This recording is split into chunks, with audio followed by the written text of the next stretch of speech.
Well, let's try it again. Good evening, everybody. Welcome to Dhammaloka. So, it's nice to have the opportunity to say something for the record. My name is Chris Perrier. I am a long-time member of the Buddhist Society of Western Australia. I've been hanging around the ridges here for probably about 25 years or so. And in my professional capacity, I'm a counsellor, psychologist. And so I was asked to give a talk tonight, and the topic that I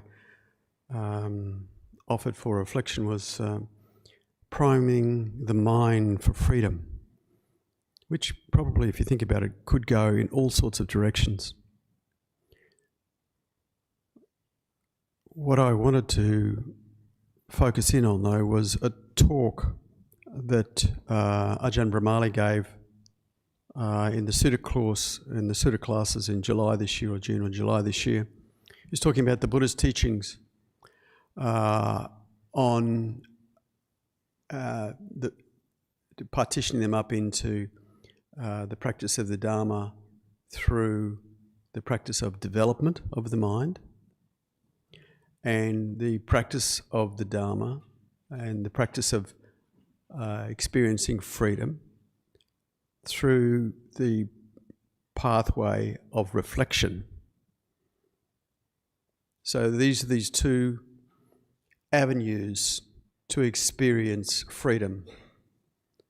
And like a cart, they need both sides. We need to have focus, but we need to be able to focus our mind. And I've just been reminded to focus my mind on the fact that Dennis asked me to remind everybody, and all of you folks out there in internet land, that the counselling or the call centre is now on, is available and ready to take your calls, and you can call from anywhere in the world and talk about anything you would like. There's someone there to speak with you. And perhaps that's an opportunity for practicing the path of reflection. So I remember listening to Alan Wallace. He's a very great Dharma teacher, a guy who used to be the translator for the Dalai Lama for many years. And he was once talking, he's a very accomplished teacher, meditator, Dharma practitioner. He's talking about the fact that the focus of concentration and the culmination of those focus of concentration practices in the jhanas in and of themselves don't really lead you one step into liberation by themselves. It's only when you take the jhanas, and the jhanas are the culmination of the practices of development, and you focus them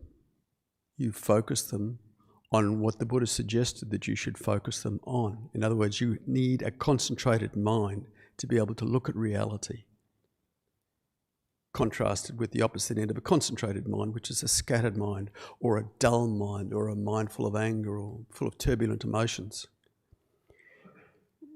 We need to have both of these running at the same time. The path of samatha, the path of stillness and silence, that Ajahn Brahm talks about so eloquently in his dissertations, and particularly in his book Mindfulness, Bliss and Beyond. But what do you do? What do you do after you let go? What do you do after you have a concentrated mind? You know, do you just go and do the shopping, or do you go and do something else with it? How, if you do the work of concentrating the mind, then you've got a crystal clear focus to be able to penetrate reality at a much deeper level. And there's a certain element of penetration that comes with a concentrated mind. the mind is steady. All of you who have been able to do meditation, have a good set, have probably experienced a sense of not wanting to get up and race around and get busy again afterwards. And Ajahn Brahm and many other teachers oftentimes talk about the idea of penetration and seeing much deeper into reality. And Ajahn Brahm's story is about looking at the weeds and the flowers in the park when he was at university. But there are many other examples of that. And the Buddha suggested that the best way to focus, or best way to use the focused mind, is to focus on the three aspects of reality: impermanence, non-self, and unsatisfactoriness. And to be able to do that will give rise to seeing things as they really are. And giving rise to things as they really are will cause a sense of the mind turning away from the sensory world and into a world, giving preference to the value of stillness and the value of interconnection in the world. I was listening to a talk by Ajahn Sumedho a couple of days ago, and he gave a wonderful talk on the internet about sati sampajanya, awareness. And, you know, people talk about awareness all the time, especially in personal development courses and all of that sort of stuff. But he was really serious when he was talking about the awareness. He was saying that's the deathless. It doesn't have a time. It doesn't have a before, a now, and a then.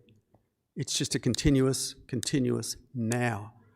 And he outlined very beautifully the ways that we can begin to appreciate the depth of what this sati sampajanya is, this awareness that's the eternal now. The present moment is always changing, but the now is ongoing. And if we can stay in the leading edge of that, that is what Ajahn Sumedho was suggesting, was what the Buddha talked about when he talked about the deathless. So that's all pretty good, but most of the time, I don't know about you folks, but I certainly experience my mind going up and down and all over the place when I'm stuck in traffic jams or have a conflict with a loved one or whatever. And just the burden of life, just not necessarily bad things happening, but things happening. And just getting through the day and getting through the week and paying one's taxes and going to work. It puts a burden on our nervous systems. In psychology, we call it allostatic load. And when it just gets, it's like having a rucksack with rocks in the back, and you know your allostatic load will go up and down depending on how many responsibilities you've got and you know how you're living your life.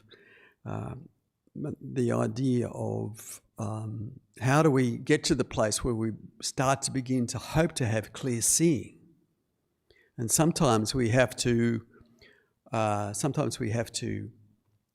use fabrications, use a tweaking in our emotions and in our mind and in our worldview to actually move us towards that central point of clear seeing. Because a lot of the time, just sitting down in this room here, and I've done my fair share of sitting in this room for the last 25 years, sitting down and watching the breath and watching the breath and watching the breath go in and watching the breath go out, you can end up becoming like a sheep doing that.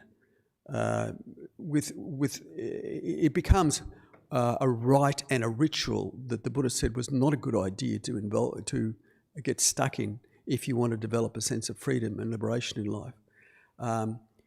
There is the proper time and place for making the mind quiet and sitting down and doing half an hour or an hour's meditation. But sometimes we have to actually tweak the mind in ways to move it towards that centre place where the mind will settle. Ajahn Brahm talks a lot about letting go. It's a great idea, and if you can do it, that's wonderful. But letting go doesn't happen with a mind, and we're talking about a mind here in terms of the Buddha's teaching on the Satipatthana Sutras. It's the third foundation of mindfulness. It's the third ballpark. the meditation on the mind. When the flavour of the mind is full of fear, or the flavour of the mind is full of anger or grief or sadness, it's quite difficult to just sit and let go. Okay? And so what do we need to do? We need to counterbalance that. We need to counterbalance if there is a sense of grief in the mind. What do we need to do? And the Buddha talked about very, very useful fabrications. In this place, Ajahn Brahm and the monks don't use this word fabrications, but a lot of the other monks from the forest tradition and Ajahn Sumedho do use this word fabrication. Basically, the Brahma-viharas are a form of fabrication, okay? The Brahma-viharas of compassion, loving kindness, sympathetic joy and equanimity are positive mind states which can counterbalance mind states, negative mind states that occur just naturally in our day-to-day life. And this idea of letting go, just letting go, it just doesn't happen if your mind is full of fear. Huh? If your mind is full of fear. We have basic needs in our life, and like we have basic physical needs for food, medicines, shelter and clothing, we have basic emotional needs as well. And these basic emotional needs have to be satisfied for us to move to a more big picture space. And the first one is the need for safety. Now, if we don't feel safe, it's very difficult to let go. So it's fairly important to work out how we can facilitate feelings of safety in ourselves. The other two needs are our need for satisfaction or contentment, enough joy in our lives. And the third need is our need for connection. So safety, satisfaction, connection. You're not going to get connection in life or even satisfaction in life if you haven't got safety. The need for safety trumps the other two. Our most basic and elemental needs of a baby when they're born is that need for safety and security. Babies are born with a natural ability to cling. They can cling and hold on to much easier than letting go. Okay? And so how do we facilitate this situation of creating a sense of safety? A lot of people in the personal development work and even various psychologists talk about this idea of self-compassion, which is a great idea. It's a really great idea.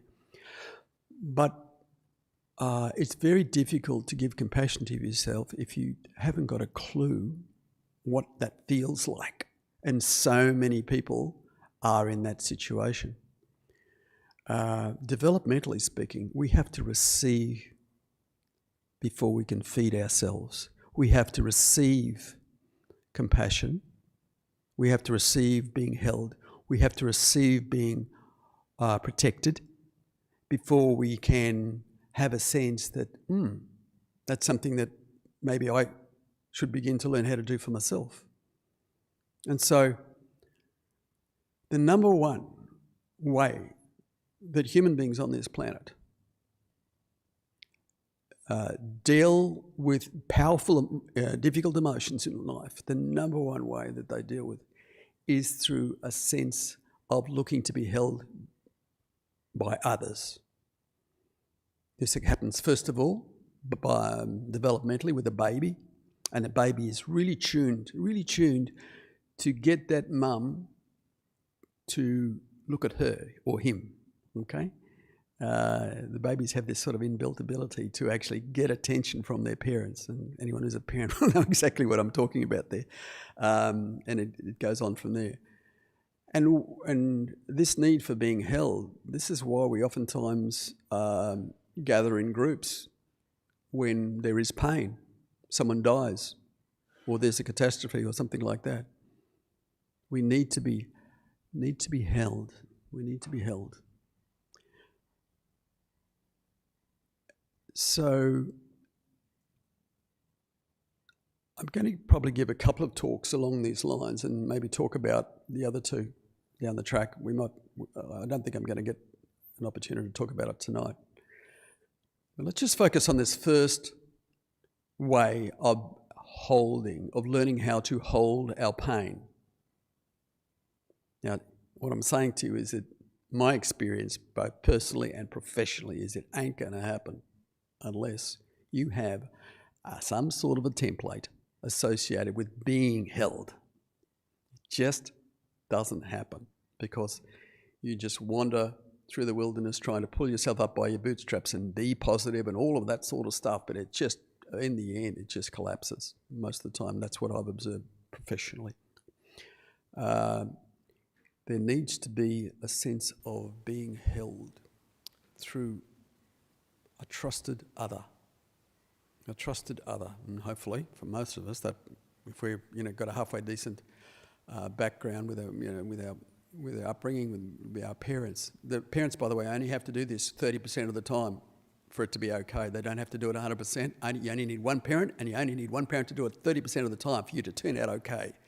So this idea of being held has got a sort of very low bar, but if we have that, we can oftentimes learn how to look after ourselves. So I'd put it to you, what is your sense of being held? What is your sense of being comforted? What is your sense of being calmed in a moment of distress? And what I do with a lot of people in a professional capacity, and I've done this myself with these meditations personally, for about 12 or 18 months, as particular forms of meditations we can do tonight, is to begin to form what I call an ideal compassionate other in religious perspectives. You could talk about it as your guardian angel if you're a Christian, or you could talk about it as a deva, or you could talk about it as your inner advocate. But what are the qualities? And you can, if you haven't got this from your life, okay, you can borrow it, beg, borrow, or steal this image / feeling, emotion from wherever you can get it. And you can get it from your life, you can get it from maybe loved ones, a favourite aunt, maybe a school teacher that you had, or some friend, a good friend in your life, but maybe it's been really problematic right through. That's okay. You can get it from the great stories and the myths and legends, and how the heroes, the sort of people that Carl Jung talked about, the archetypal heroes and heroines. You can get it from great teachers in the world, Mahatma Gandhi, Nelson Mandela, religious figures, the Buddha. It doesn't matter where you get it from, as long as it works for you and it has a sense of you beginning to feel like this person could be there, or this entity could be there for you. What would it feel like to be held? I have an image. It's pretty, this is an image that hit me when I was flying out of Hong Kong. And if any of you have flown out of Hong Kong, you fly up and you look out on the left-hand side of the window, and there's this big Buddha sitting on the top of a mountain in Hong Kong. And it's rather, for me, it really struck me the serenity of the Buddha. And I always have an image of being held in the palm of that big Buddha. It's a pretty big Buddha. Okay, you can get it from Harry Potter. You can get it from Lord of the Rings. You can get it from Gandalf. It doesn't matter as long as it works for you. It's about the feeling content of it, okay? I personally think the religious figures, from a lot of people find that the religious figures are, work very, very quickly and easily for people, but other people know they're not religious at all. It doesn't matter. What are the qualities of these people? What are the qualities of these people? Well, the number one thing you want, if you're going to have an ally, is that they need to come through for you consistently. Okay? Now, and many people have difficulties in interpersonal relationships because they themselves had parents or caregivers who were there for them sometimes, and then other times they weren't. And that causes a particular style of connecting with people around in your life. So there needs to be consistency, and there needs to be a sense that your ideal compassionate other is someone who is caring, like someone who's on your side. Someone who's on your side. And on your side consistently. The idea is that they wish well for you. Also, another admirable quality for the ideal compassionate other is that they're confident. You may be a bit wobbly, but they're not. Okay? They're not. They're, very clear about boundaries, what's on, what's not on, what's right, what's wrong in a moral sense, and can be there for you if you are called to, say, for example, speak truth to power or something like that. So they're consistent. They are confident. And they are kind.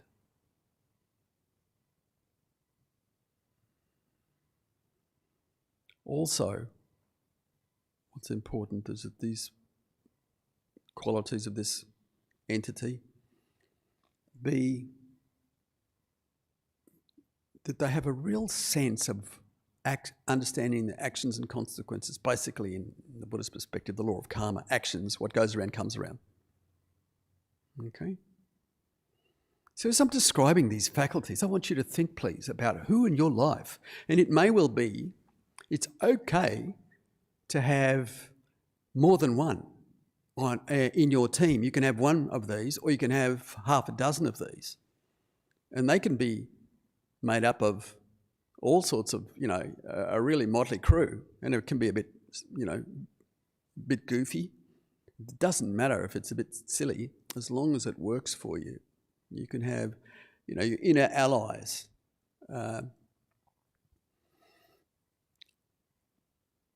So this is a way of beginning to model having support. Now, the big challenge is, can you let it in? Can you let the good juice in?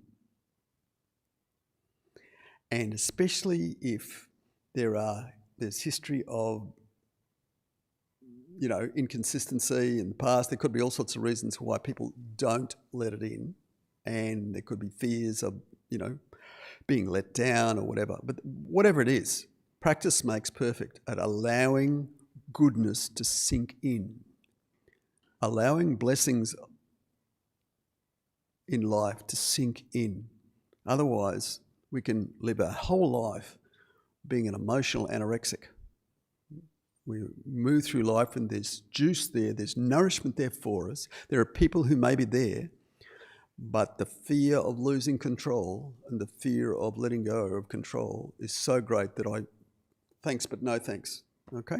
And it's really a matter of actually doing this practice again and again and again. And this is where the reflection comes in. This is where the reflection comes in.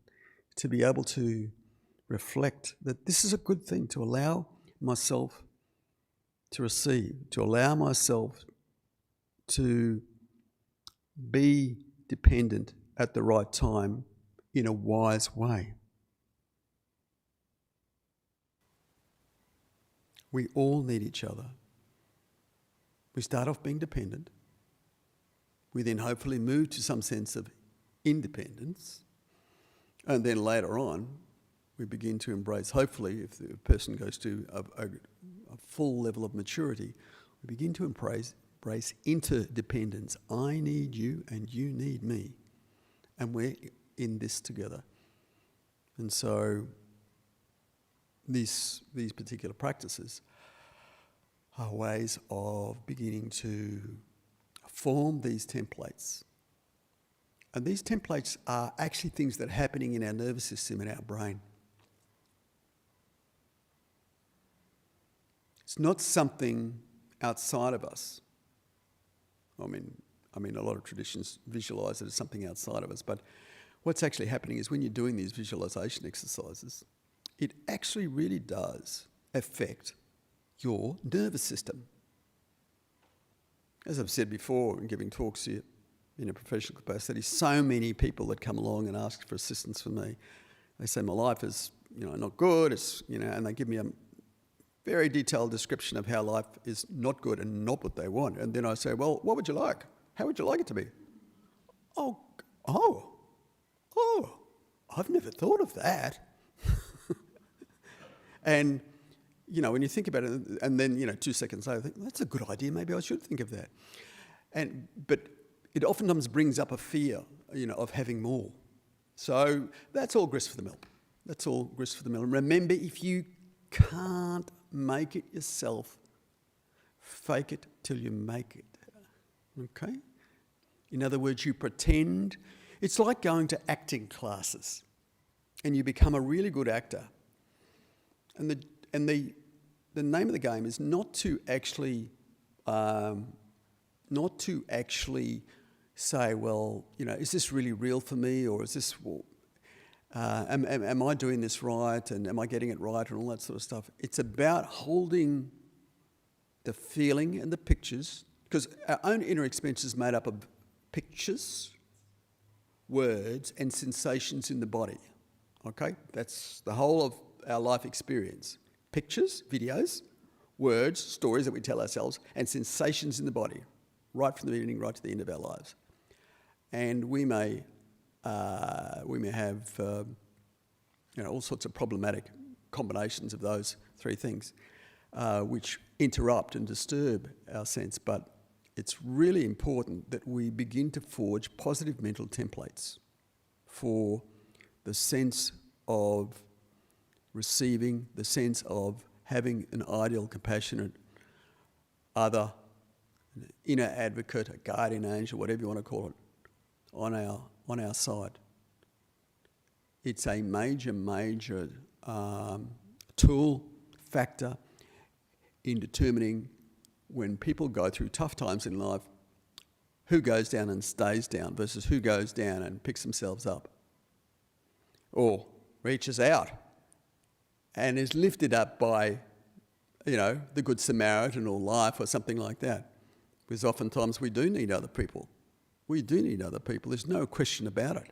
This idea in our society of the myth of independence, or I don't need anybody, I'll be completely independent, is it's just not true. Obviously, if you think about it for 2 seconds, you'll understand that. All right. So just before we start, because what I want to do is just do the practice that I did before, 5 factors for steadying the mind, and then we'll go into creating ideal, compassionate other. So the first part of the meditations is development of the mind, and the second part is reflections. Okay. Any questions from what I've said? Queries? Complaints? Okay. Sorry? Thank you. Okay, well, let's see. Let's give it a shot and see where we end up.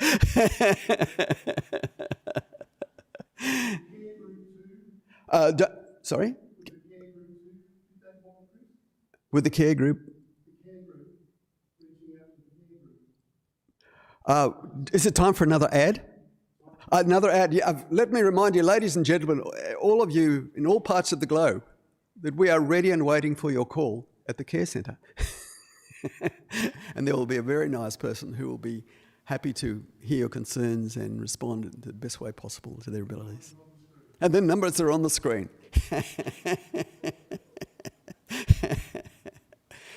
Okay. All right, it's enough talking. Let's start doing. Let's start experiencing it. All right.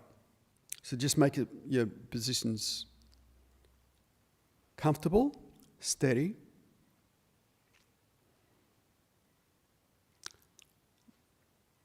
Contrary to what is normally talked about around here, you don't have to keep your eyes closed, but you can have them open, half open, or slightly open.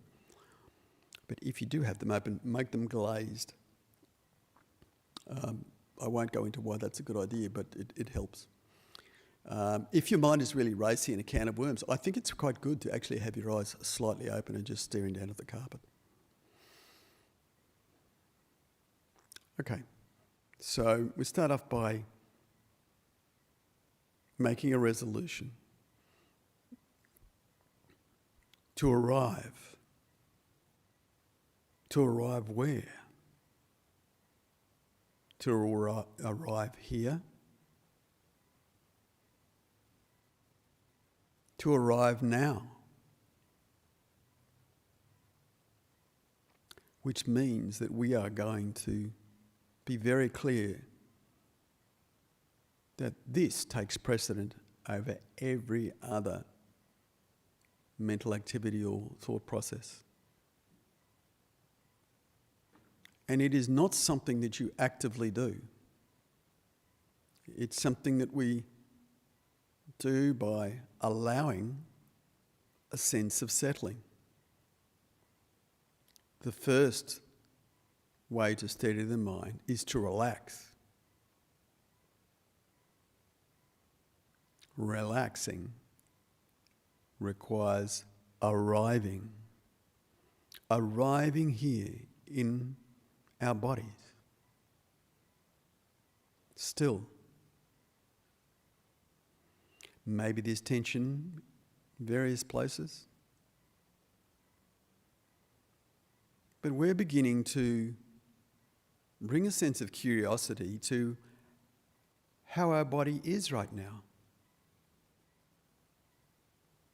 and how our breath is right now.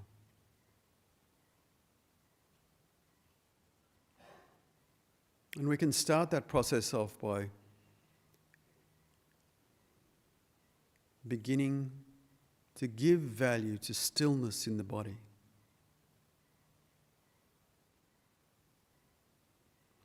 The yogis in the old days in India used to have a practice called Kayastanam.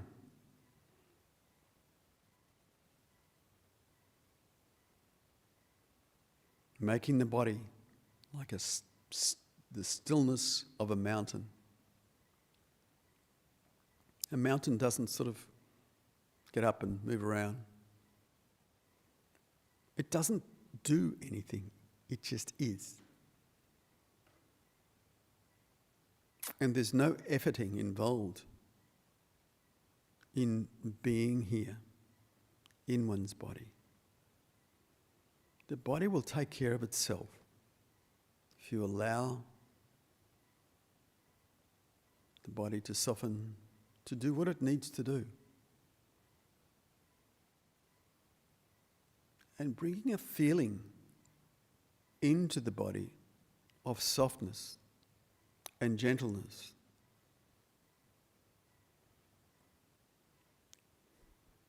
One of the Chinese traditions has a beautiful meditation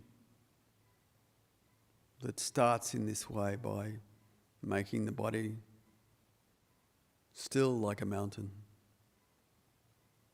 and then bringing up a slight half smile, a Mona Lisa smile, and smiling down, bringing the feeling of the smiling back into the head, around the head, on the top of the head,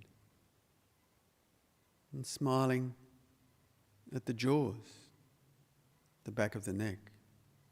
So it's the feeling of the smile rather than the visualization. Particularly smiling in the areas around the jaws and down into the throat area.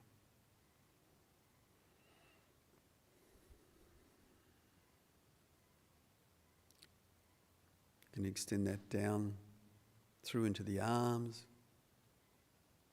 But there's a natural sense of progression that goes down through the throat into the heart center. Smiling. Settling. Nothing to do. No place to go. arriving, and extending down further into the abdomen.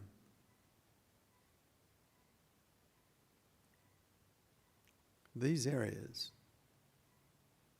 the eyes, the side of the eyes, the jaws, leading down into the pit of the throat,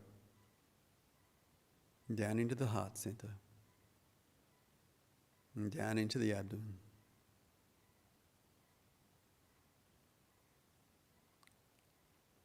There's actually a special nerve called the vagus nerve, which wanders through all these parts that I've just described.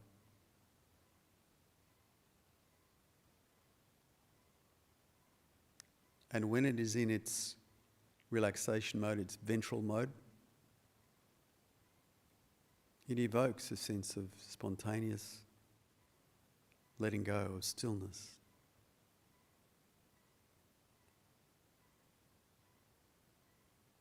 Not only stillness, but a sense of enoughness and friendliness.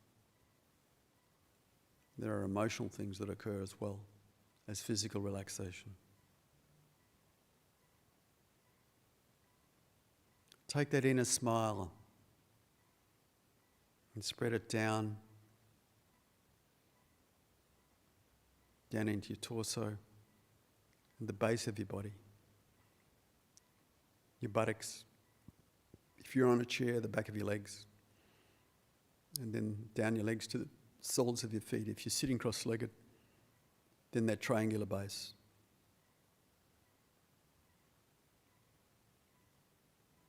And even further, you might like to even visualize having roots going down into the ground, so you are really, really steady.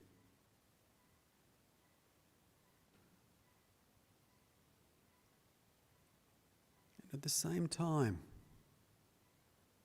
there's a sense of the spine straightening, almost as if there was a string tied to a little tuft of hair at the top of your head, and very, very gently lifting the head up so that it goes up and perhaps the chin drops down a little bit, and there is a straightening, and any slumping begins to disappear as the chest begins to relax and open up, as there's a sense of lightness beginning to appear as the head moves up ever so slightly towards the ceiling, while at the same time the sense of the lower part of the body is becoming more and more grounded down into the earth.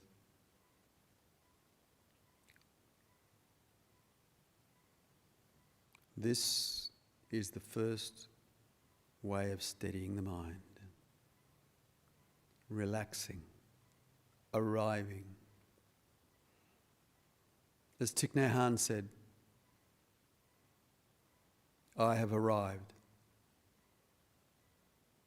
I am home. I have arrived. I am home. Feel what it feels like to arrive, to be home. In your body, friends with your body.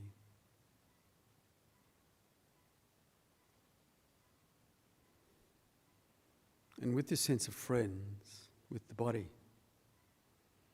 begin to bring to mind the second way of steadying the mind, which is to bring up perhaps some memories of being appreciated, perhaps being seen in some way by some other important person in your life. They really saw into you in a deeper way, recognised who and what you are. Perhaps there's a memory of being included. There's a group there and people say, come on over, please join us. And that sense of feeling, how nice. Part of the gang, part of the tribe.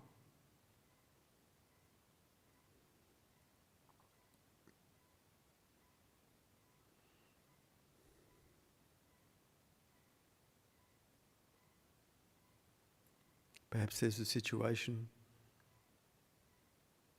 where you felt you've said something to someone and you felt that they've really accepted what you've said.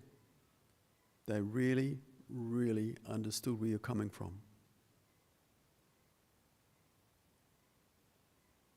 Accepted.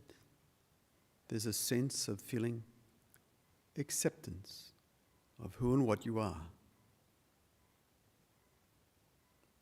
And perhaps what your needs were.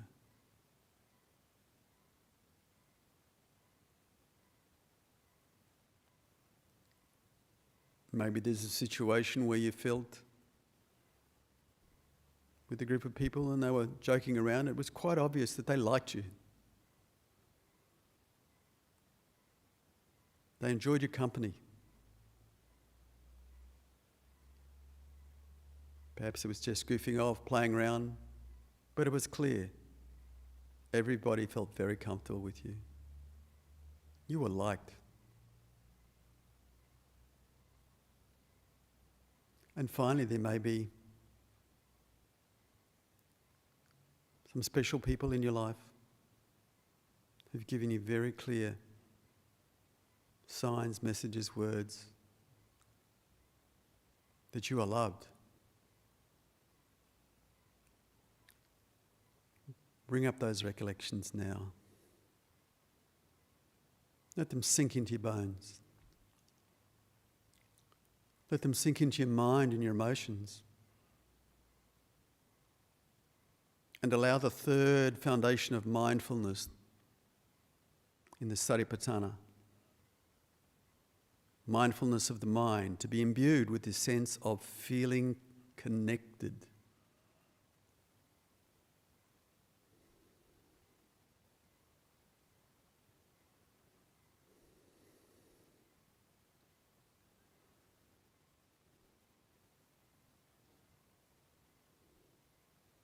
And then as we move on,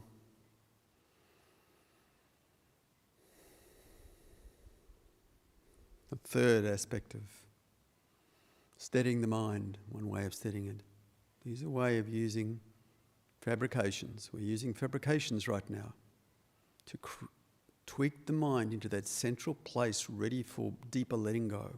And the third way of steadying the mind is to feel a sense of safety, of noticing that there's nothing bad going on right now. You're here with other people, there's a sense of goodwill, and that right now, right here, right now, nothing bad is happening. I can let down my guard. Maybe there was tough times in the past, maybe there'll be tough times in the future, but right now is safe, is good enough, is okay to let my guard down, is okay to receive a sense of gentleness, a sense of connection, whatever is there. Maybe it's safe enough to feel things that don't feel very nice. It's okay. Because I feel safe. Bring to mind times when you have felt safe. Remember what that feels like. In your nervous system, in your bones. Run that video through now. I'm safe. Maybe there was something scary over there, but I felt safe. I had my friends with me. They had my back. Or I had my parents and my caregivers. And even though the world out there might have been a little bit scary or difficult, I felt safe. Remember that now. Let the pictures and the words imbue a sense of safety, feeling of okayness.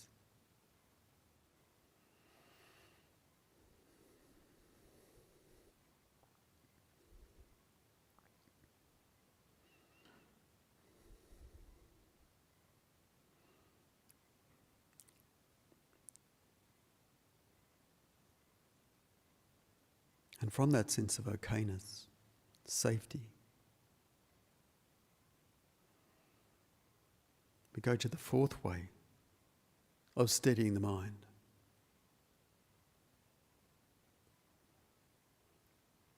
And that is, in that sense of safety, in that sense of connection, we can begin to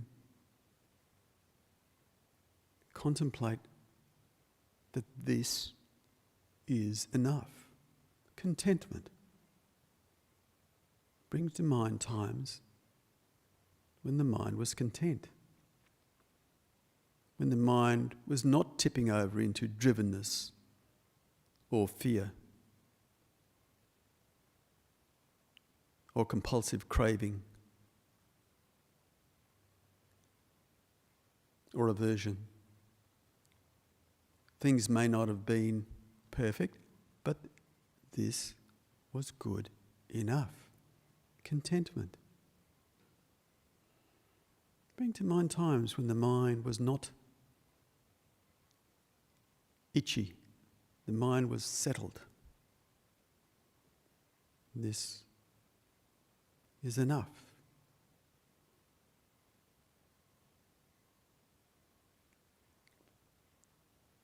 The place of equanimity.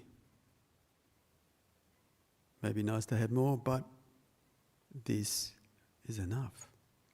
It's not perfect, but this is good enough. Drop down and feel what that feels like in the nervous system. Use pictures or memories or recollections if you need to. What we're doing here is we're forming grooves in the mind and grooves in the nervous system for equanimity, contentment, the absence of craving.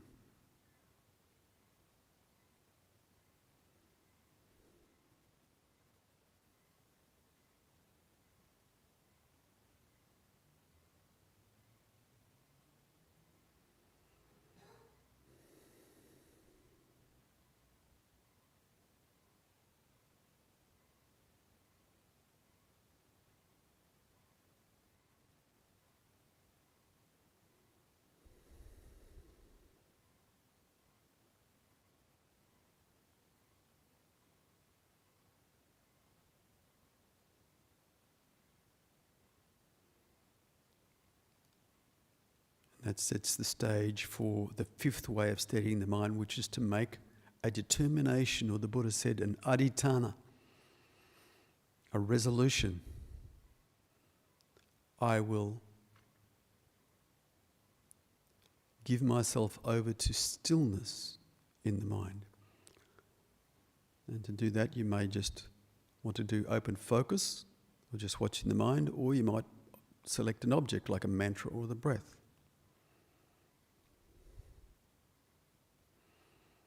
And you make a determination to focus on the mantra or the breath, or open focus. And if the mind wanders off, you've already made the decision that you're going to be happy when you recognize that, and gently bring the mind back to the focus of what's important.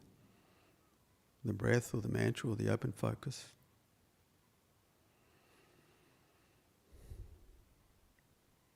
And so that's a top-down way of doing it. That's a decision.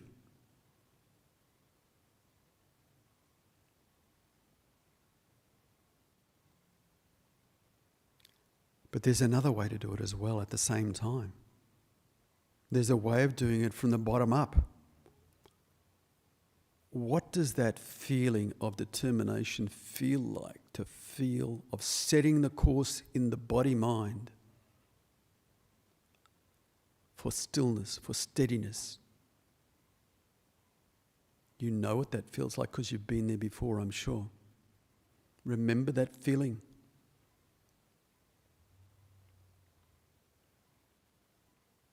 Make a determination that that feeling will be that guiding light, that central mark that you give preference for, the feeling of it, as well as the idea of it. steadiness.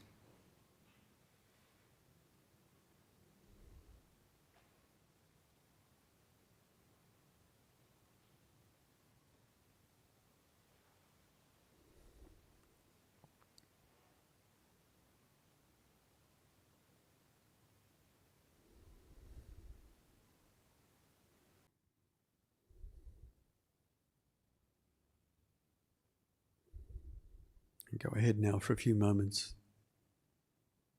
and rest in that steadiness, deepening.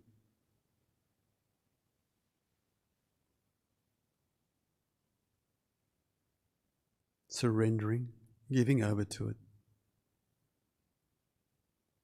giving stillness the highest priority, stillness and joy, tranquility and joy, and one-pointedness.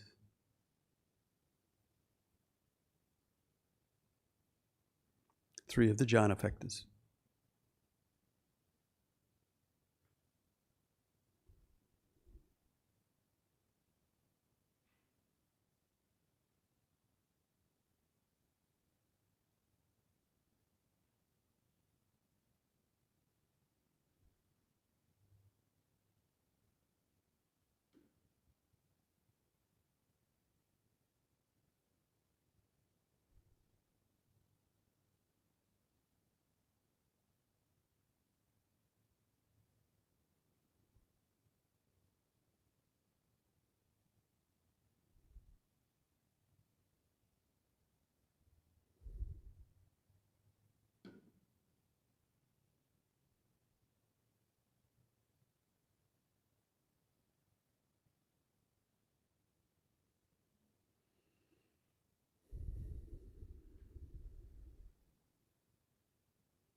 So now we're going to move from the path of development to the path of reflection.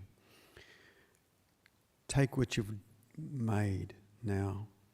You've done the good work of developing a concentrated mind. Let's apply it. Let's use it to good effect. Bring up the image of your ideal compassionate other. We've had a conversation before the meditation about what that sort of person might be for you. See that person coming towards you now. And notice the sense of the person's tone of voice, the softness, the sensory experience, the facial expression of them being happy to see you, looking forward to being with you as they're walking towards you. There may be one, there may be a few of them there.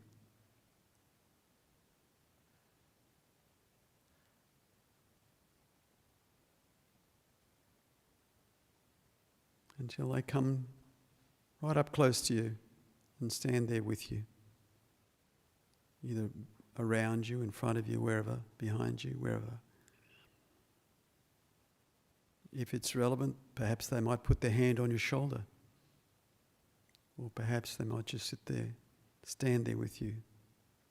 Perhaps you will become seated. But see them looking at you, feeling a sense of loving kindness radiating out from that person or those people, those entities. And the words, either silently or out aloud expressed, but what's important is the feeling as you hear these words from them to you.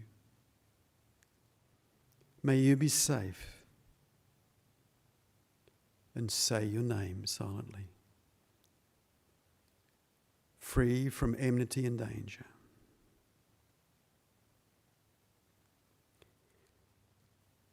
So in my case it would be, may you be safe, Chris. Free from enmity and danger.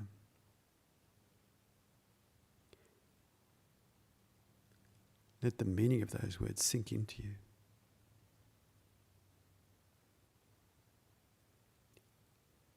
May you be peaceful. Say your name silently. Equanimous in the face of your own or others' pain.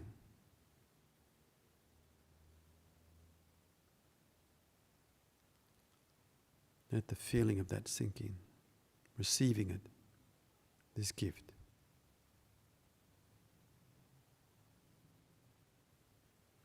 May you be kind to yourself. Say your name. Even when things go wrong or disappoint. Let that sink into your heart. May you take care of yourself. Say your name. And live happily.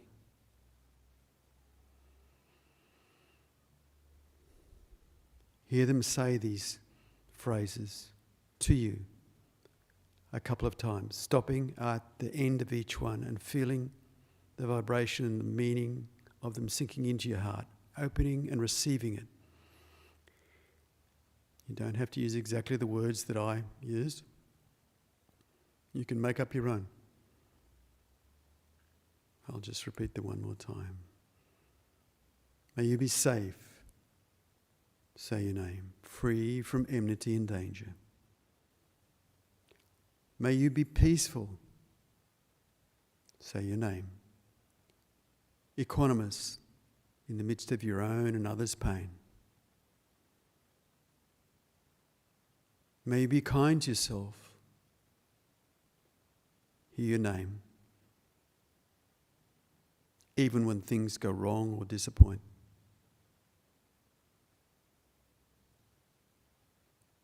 May you take care of yourself. Hear your name. And live happily.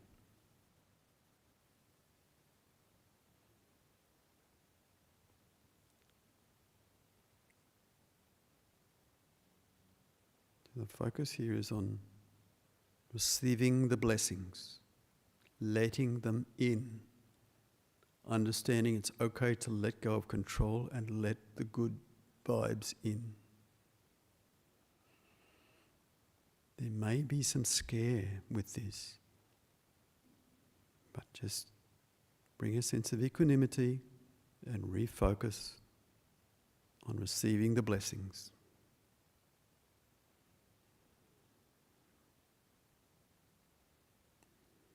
Feeling them in your bones.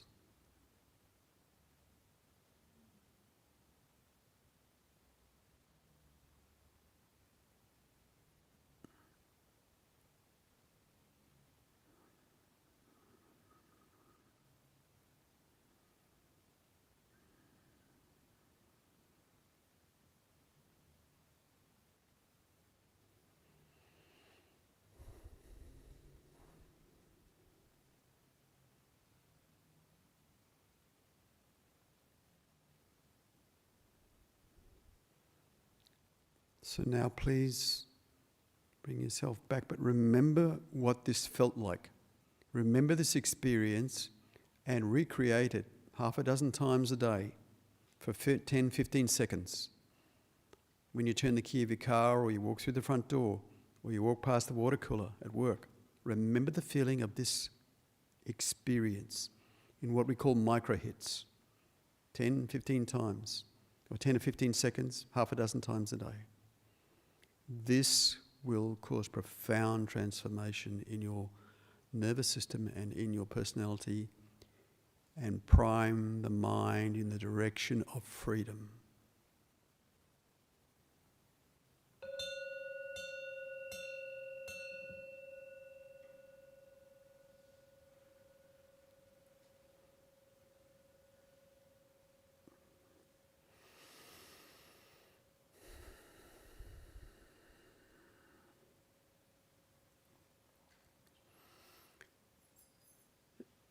Is it time for another ad break? Is there any questions? Quick, very briefly. No. Okay, time for an ad break. Folks, this is the last opportunity to put that call in. Is that a question? Is that 10? The care line is open till 9. Oh, it's not your last opportunity. You've got a whole other hour. We still have time.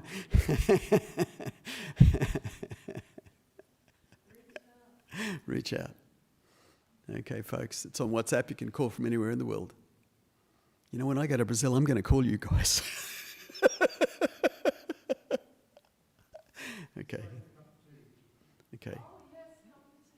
Yeah.